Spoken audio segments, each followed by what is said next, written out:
Halo Style Lovers, saya dengan Dr. Pipim. Saat ini saya berpraktek di Siderma Pondok Indah dan juga di IMC Sentul.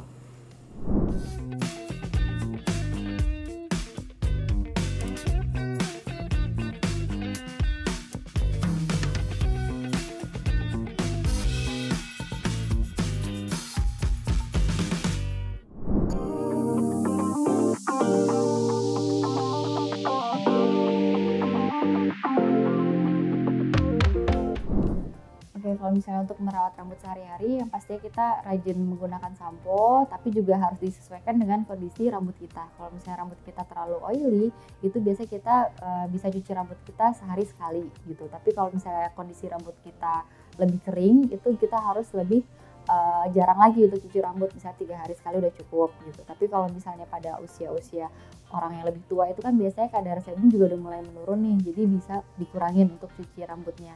Tapi kalau misalnya memang ada sisik-sisik di kulit rambutnya atau berketombe, nah itu kita harus pikirkan nih, apakah sampo yang kita gunakan cocok atau enggak pada saat pembersihannya itu cocok apa enggak. Nah, setelah menggunakan sampo di bagian kulit rambut kita, lalu kita gunakan conditioner hanya untuk di bagian tips-tips atau ujung-ujung batang rambut agar lebih lembut gitu. Nah, setelah itu cara mengeringkannya hanya menggunakan handuk itu lebih baik dibandingkan dengan menggunakan hair dryer.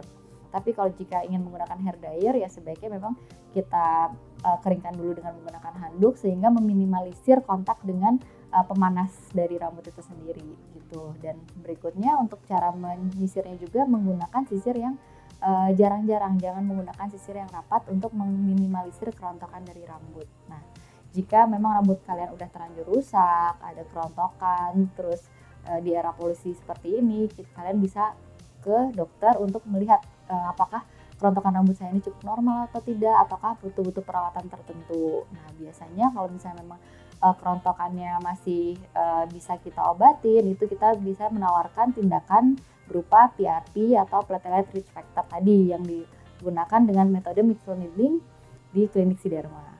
Gitu. Ya kan yang lagi tren tuh ada dua ya, hair gloss sama hair glaze.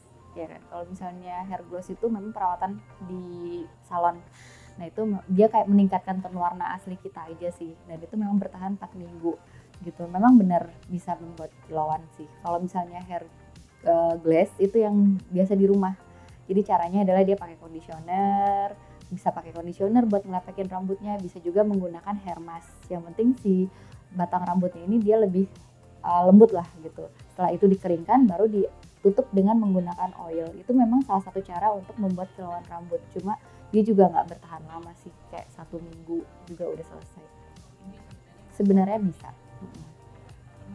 Ya tidak permanen, hanya memang kita harus lihat juga si kulit rambut, si batang rambut kita kayak gimana. Kalau terlalu oily ya sebenarnya juga tidak terlalu disarankan untuk menggunakan oil yang terlalu banyak juga gitu.